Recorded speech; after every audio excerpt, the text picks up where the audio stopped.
Hello, I am Zash, and welcome to my playthrough of Steins Gate Zero. If you are new here, the link to the entire playlist is in the card above. Last time, we had Okabe soft quit the Amadeus project.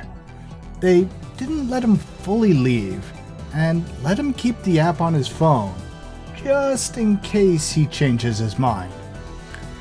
I'm not sure if this is the best prospect for him, since he still will have the shade of Kurisu rubbing against the open wound in Okabe's heart.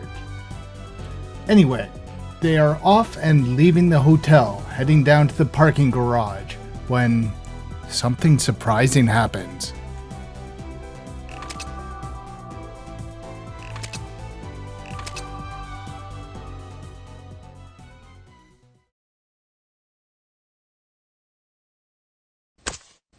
Huh? What was that sound?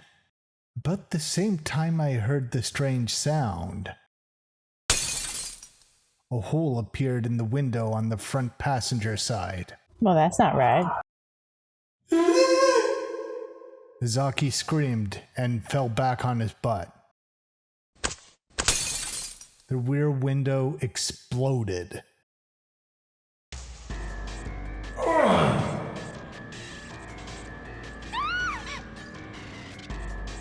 What the heck's going on? I panicked. Was this some kind of supernatural phenomenon? Do-do-do-do-do. Do-do-do-do. I was too confused to move. And then, in the corner of my vision, I saw someone. A man I didn't know appeared out of the shadow of one of the pillars. He was holding something strange in his hand. It looked kind of like a handgun. No, it looked like a handgun, not kinda. Yeah, I don't know what to tell you, buddy. That's just a handgun. Well, also the Japanese don't have the same exposure to firearms that Americans have. No, absolutely. I just recognize a silenced gun. They use that kind of sound for silenced firearms quite a bit. They do not sound that quiet.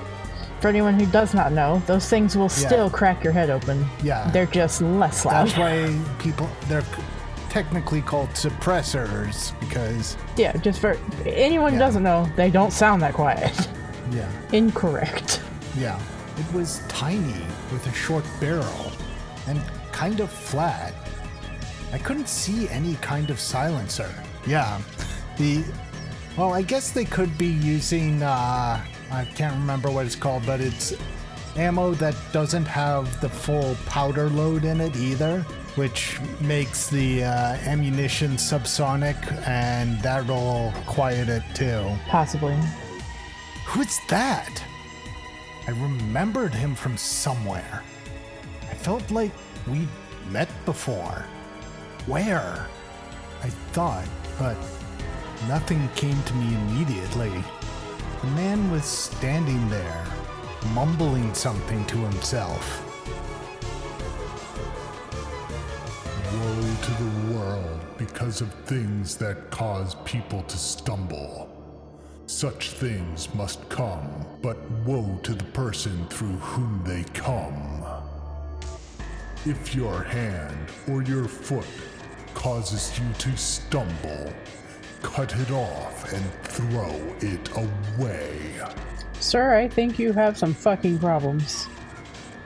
It is better for you to enter life maimed or crippled than to have 2 hands or 2 feet and be thrown into eternal fire. This sounds like biblical quotes type of thing. Yeah. And if your eye causes you to stumble, gouge it out and throw it away. Yeah, I think the original Bible quote is, and if your eye causes you to sin, gouge it out and throw it away, or something to that effect. Yeah. It is better for you to enter life with 1 eye than to have 2 eyes and be thrown into the valley of Hinnom. Yeah, and like, I think it is better for you to enter the kingdom of heaven or something like that. Yeah. There was an aura of intensity and madness about the man as he pointed his gun at us again. The souls God granted dwell within us, the children of God. They will never dwell within Silicon.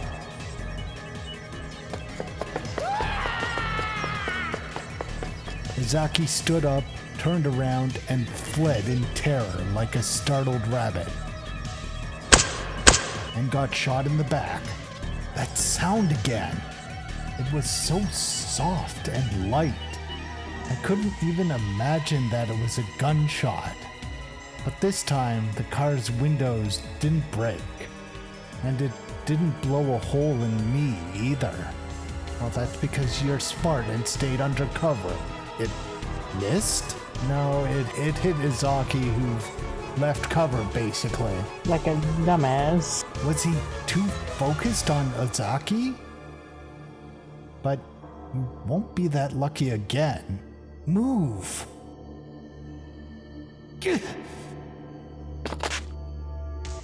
I pushed Maho into the back seat and crawled into the driver's side. Thankfully, the engine was still running. I slammed down on the pedal without even bothering to shut the door. Unfortunately, it was a brake, so nothing happened. The sound of a powerful engine shook the underground air. The attacker flinched at the incredible noise and vibration. But the car didn't move forward. Take it out of park. Or it's sitting in neutral. It didn't move an inch.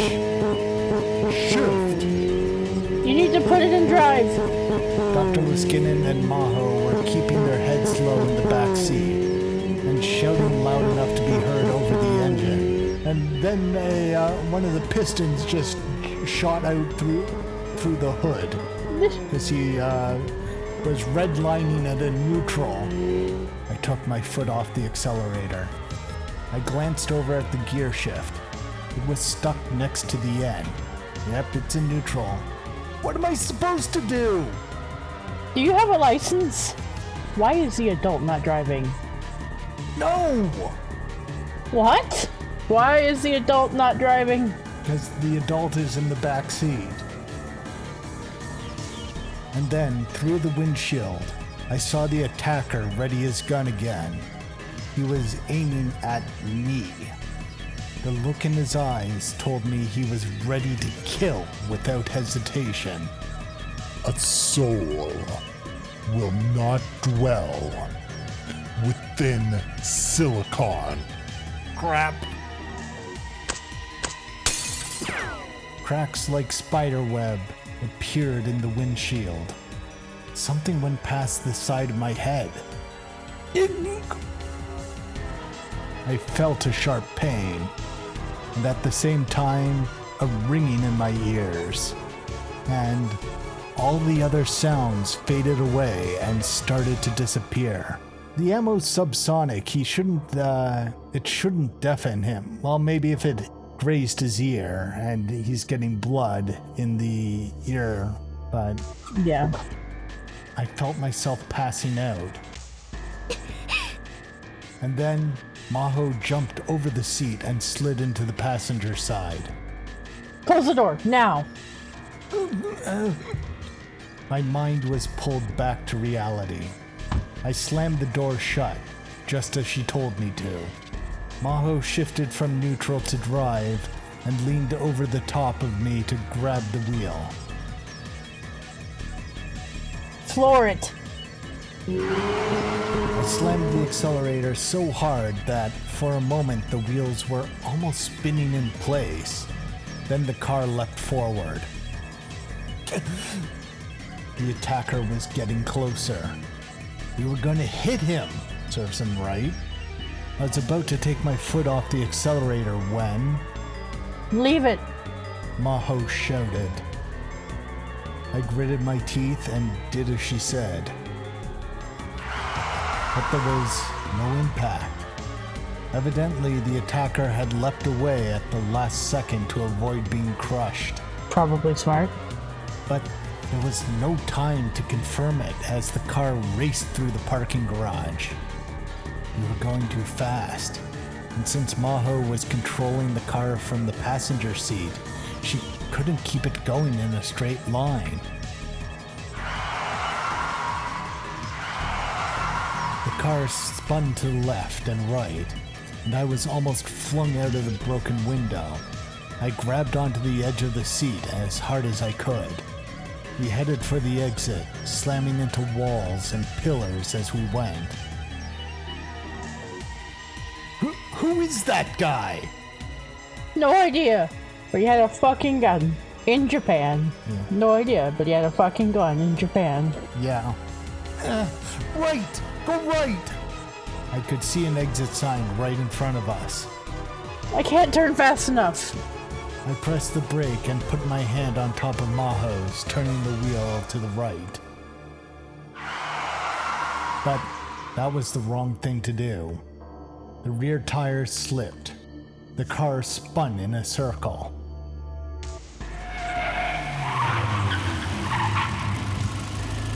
And then it came to a stop.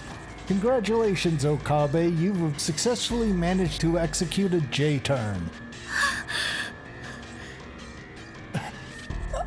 Are you okay? Yeah. What about the professor? I looked back and saw Dr. Liskinen laying face up on his seat, giving me a thumbs up sign. Let me take over. Right. I quickly put my hand on the door and got ready to get out of the driver's seat. But then I saw an old, creaky sedan rumbling towards us and shivered. It was the man from a moment ago. He was following us and moving really fast. Get out! He's going to ram us! This door, it won't open. Had it broken when we slammed into the wall? Could be. I grabbed Maho out of the passenger seat and rolled outside.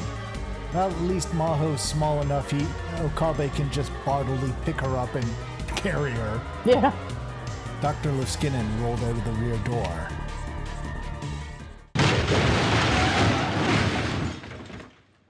It was less than a second afterward that the sedan hit. If we'd been even just a little too slow, we would have been turned into mincemeat.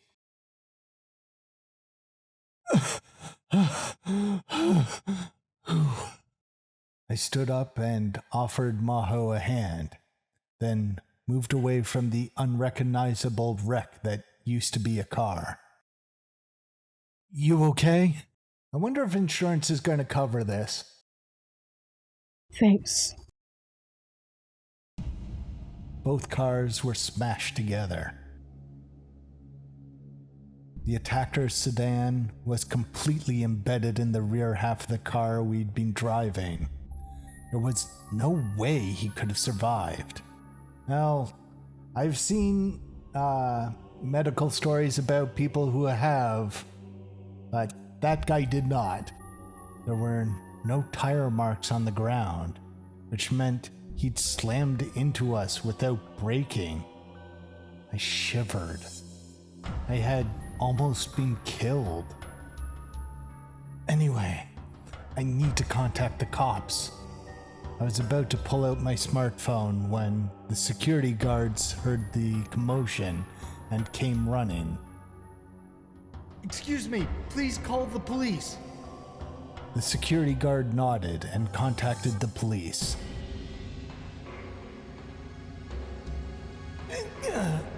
Ow!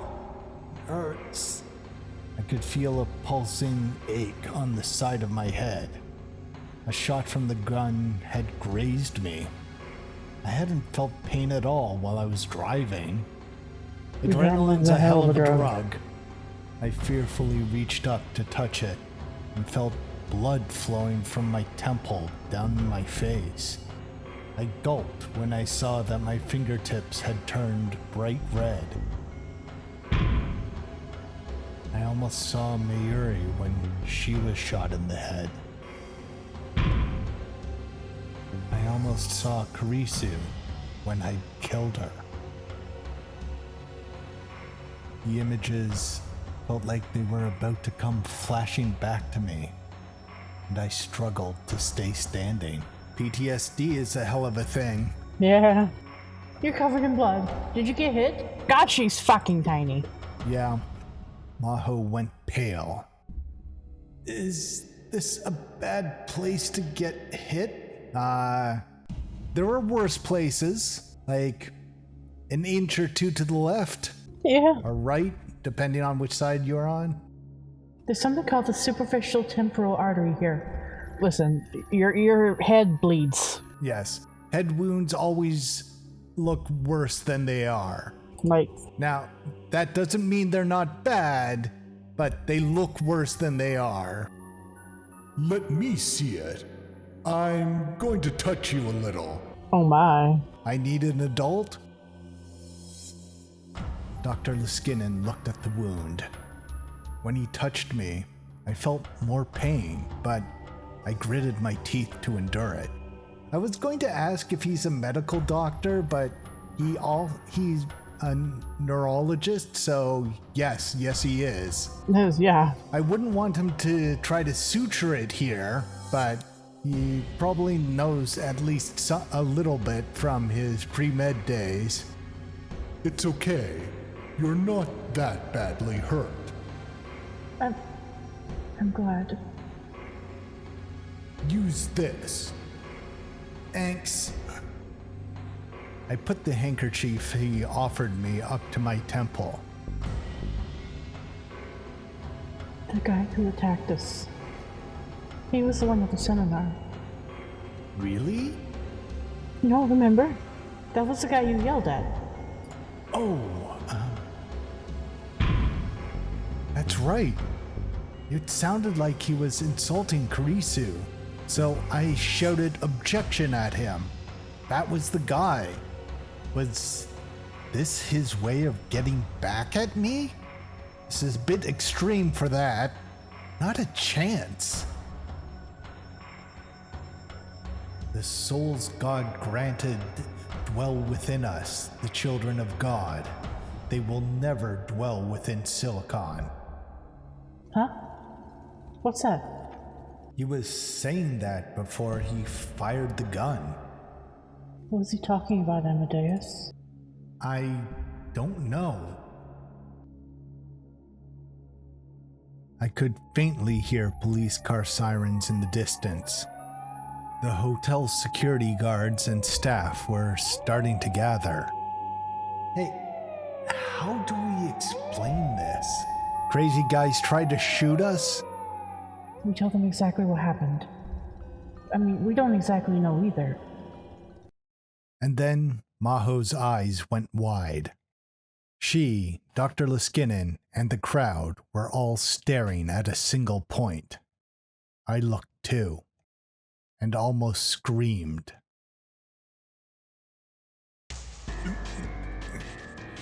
Woe to the world. Such things must come. Woe to the person through whom they come. The man crawled out from the wreckage of the sedan, covered in blood. And then he staggered to his feet. He looked like a zombie. All his limbs except the one holding the gun were pointed off in impossible directions. I could see what looked like bones sticking out from them. His stomach was torn open, and each time he crawled forward, I could see major organs covered in blood falling out of the hole. But he moved towards us as if he felt no pain at all. That is not correct. It was such an awful sight that no one could speak. Adrenaline shock and religious fervor. Yeah. The man unsteadily aimed the gun toward Dr. Liskinen. He must have been on the verge of death, because his arm was flailing around too much to aim. But Dr. Luskinen's expression was pure terror, and he seemed unable to move. Blasphemy. Soul. Whoa. Professor, run! A shot rang out. Fresh blood flew out of the man's head, and his body was blown away as if it had been hit by a truck. He fell to the ground, still clutching his gun. He tried to crawl forward anyway, but soon twitched and stopped moving. The crowd began to scream. What? The attacker had been shot? The police arrived, I'm guessing? Did he shoot himself? Japanese police don't often have guns. Yeah, but they were already told people were shooting guns here, so they probably came with guns. Fair. No, that gunshot was clearly different than the last ones. Who's there? Who had just fired? I looked around. I could see several policemen coming from the entrance, but none of them had their guns drawn, and the crowd was nothing but security and hotel staff. I couldn't see any of them carrying a gun. So, who had fired? And where had they fired from? And the way they took the attacker's head off with a single shot. Well, that's kind of accurate. If you shoot someone in the head, their head tends to explode like a melon. That's just, being headshot. Yeah. Not just anyone could do that. That is fair, though. It depends on how far away the shot was taken, though. What is going on? Like, shooting guns is both more difficult and easier than people think. Yeah. Shooting a gun is easy. Shooting a gun and hitting what you want to hit is a lot more difficult. Yeah, but what I mean is it's both easier to learn how to shoot than you think, and harder to execute. It's when you're not trained, it's harder to hit things than you think, but it's easier to learn to do so than you think. Is what I meant. Yeah, but almost anyone could fire a gun. It's just I was just meaning, it's like a lot of people either think it's impossible to learn how to shoot decently, or you can shoot amazingly immediately, and it's like, no, neither of those are true. Yeah. The trick is to fire a gun and to still be holding the gun after you fired it. Yeah. Especially a one with heavy recoil. Yeah. People have broken their own noses or busted their shoulders because they haven't held a gun correctly. Yeah. There was a YouTube video of a small woman firing like a desert eagle and hitting herself in the face with the gun from the recoil. Yeah. And she was holding it with both hands. It's just the Desert Eagle is a 50 cal. Desert Eagles have a big recoil because they're fucking hand cannons. Yes, they fire a big bullet. Versus hunting rifles have a surprisingly small recoil for how big the gun seems to be. Yeah. Of course, no one told me. Afterward, the police took us into custody. We were taken to the police station and questioned until late into the night. The sun was almost about to rise by the time we left. The police took me home in a patrol car. Dr. Luskinen and Maho were having the police take them back to their hotel in Wako, so they split up in front of the police station. We never did find out why the man had attacked us. I'm sure you can figure, hon. You've been through this shit before.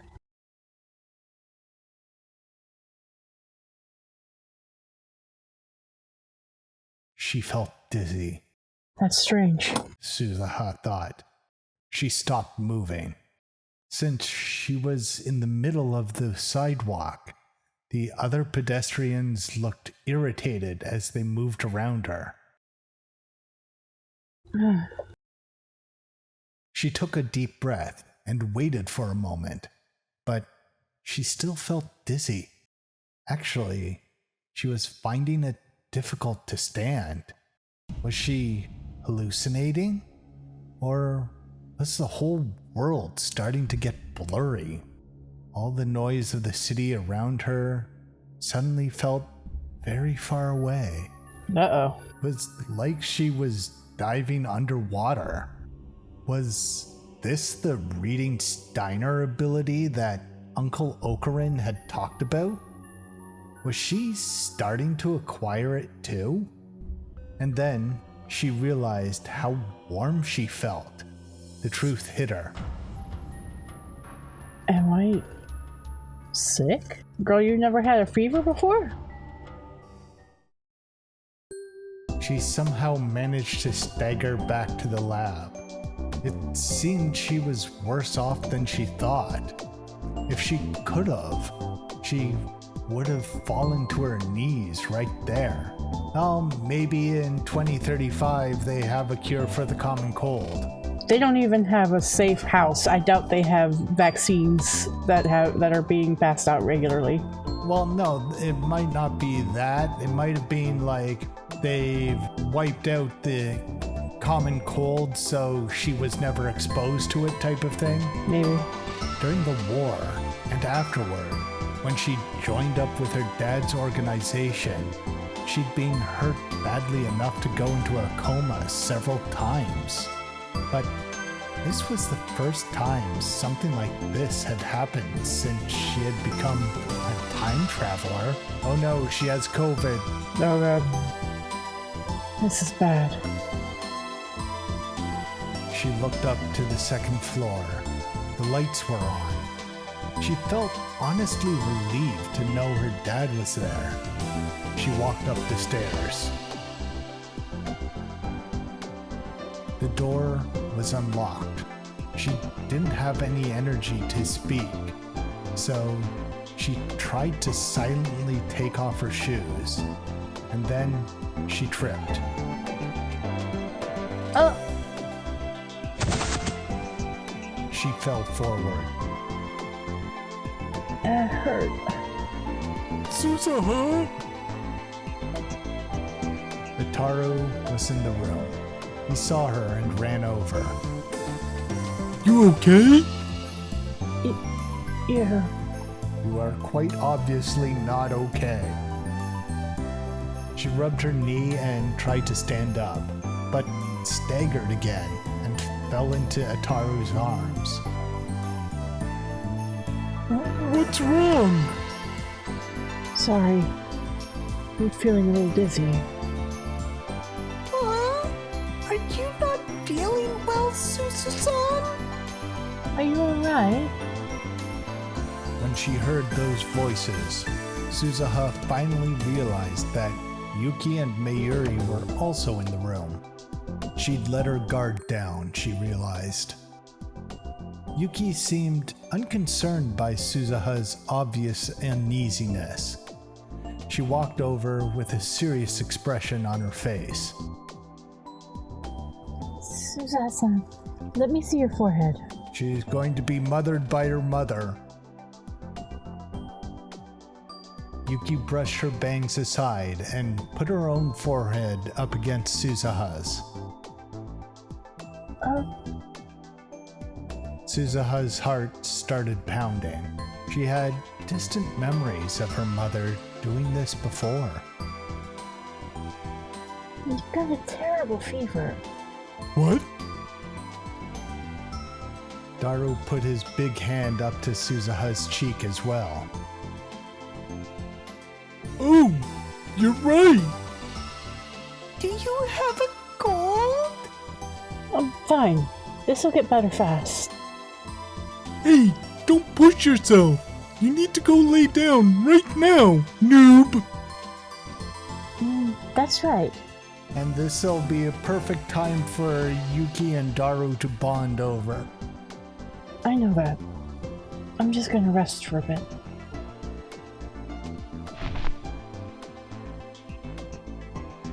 Suzuha used the last of her energy to reach the sofa. She collapsed on top of it and closed her eyes.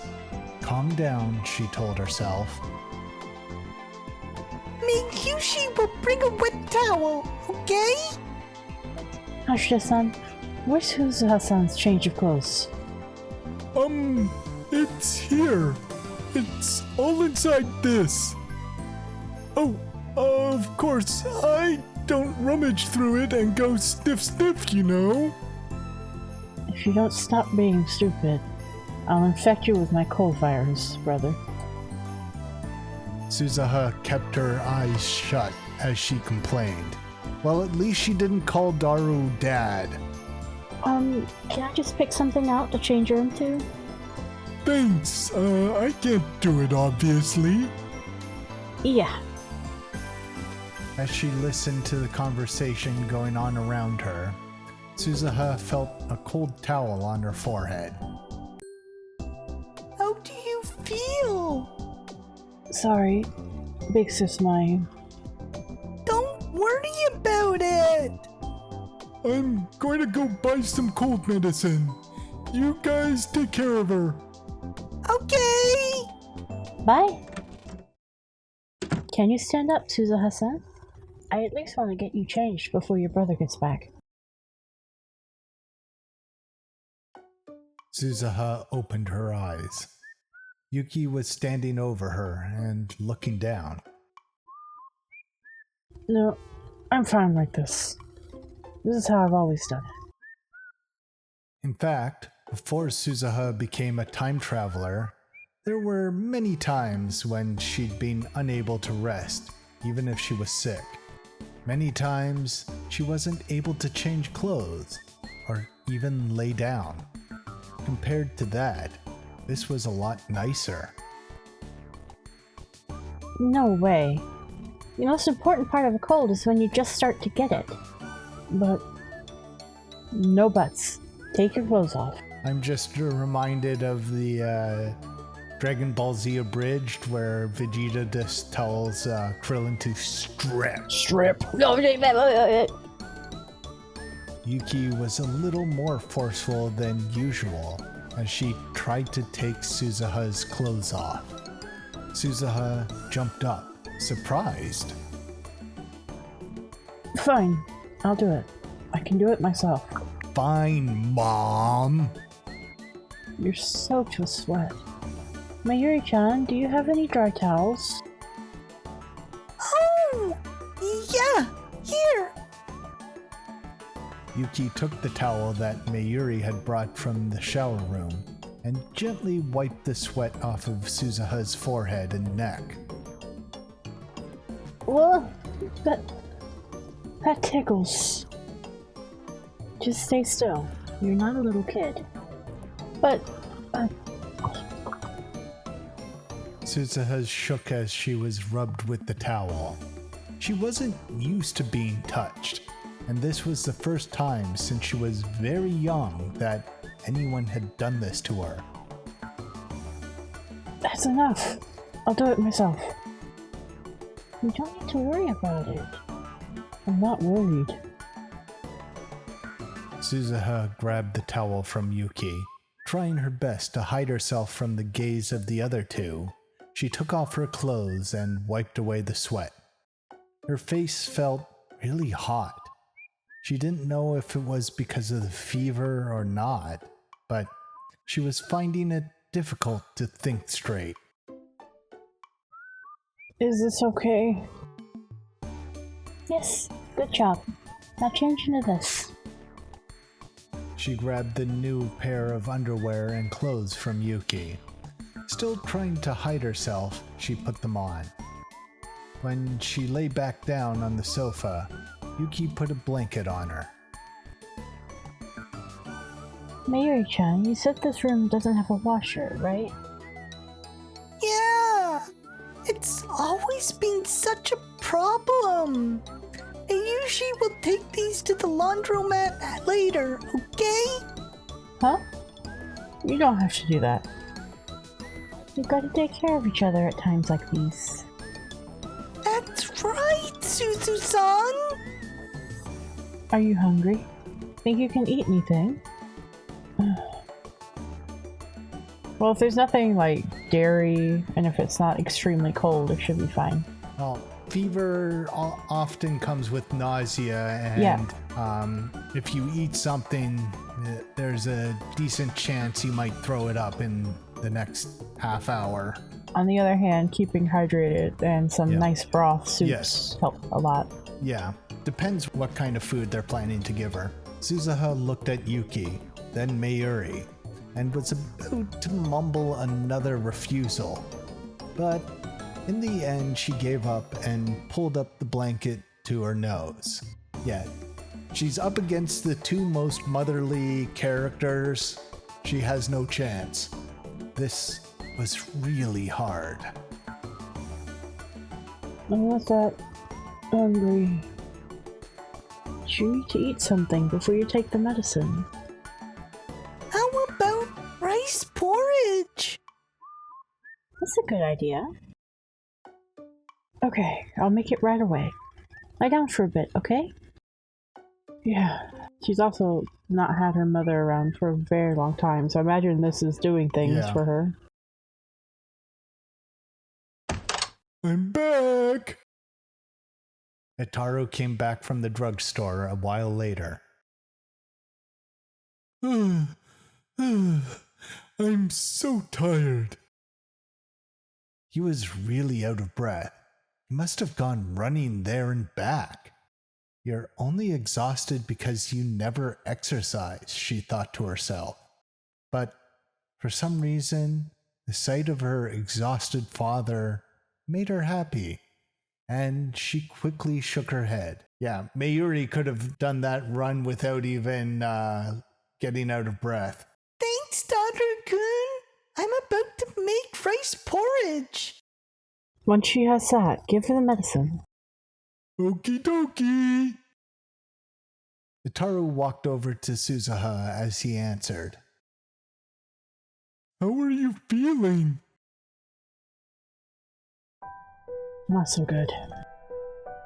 I guessed all that stress caught up with you. I've never actually seen you take a break. This is really pathetic. Maybe I shouldn't stay here. What? I've been getting lazy. You're here, Dad. And Big Sis Mayu's here, and Big Sis Rumi. And then at some point, even Mom showed up. Because of that, sometimes I feel like I'm going to forget my mission. It starts to feel like this happy time is going to continue forever. And I find myself thinking that maybe there'll never be a war. I start to fantasize about living like a normal girl. And what's wrong with that? Isn't that what this whole mission is about? When Daru spoke, his face was actually serious for once, and he was looking straight into Suzuha's eyes. It was the face of the father she knew so well, the man who was always there for her. So, you're going to leave this place, and where are you going to go? Well, inside the time machine or something. You know you can't stay in there, right? But you know I can't leave my daughter there, right? Dad. For a moment, Suzuha was about to cry. She squeezed the blanket as hard as she could to stop herself. And then... Whoops! Got too serious. Need to slip back into the shitpost mode. Anyway, I like being around cute girls, and I look forward to going sniff whenever you're not looking. I especially like girls who are all sick and sweaty. Oh, stop it. So, you ought to get better soon. if you don't want me panting over you. Yeah. Suzuha whispered back a response, then turned away from Ataro and pulled the blanket closer. Oh? Did my little speech just solve your problem? Did I get bonus affection points? If you keep being stupid, I'll make you regret it when I do get better. Are you going to put boots on and step on me or something like that? I'm going to stick things under your fingernails. Please don't. Anything but that. Sorry. She could smell the pleasant scent of Mayuri and Yuki's cooking from the kitchen. Listen, Suzuha. Would you tell me what it is you're looking for every day? Huh. I might be able to help you with it. Later. I'll tell you once we're alone. Oh, yeah. That's fine, but... It's not something I can let Big Sis Mayu hear. Huh? Yeah, there was no way she could tell Mayuri that Suzuha is looking for Mayuri's Who daughter. she left behind out of necessity. Yeah.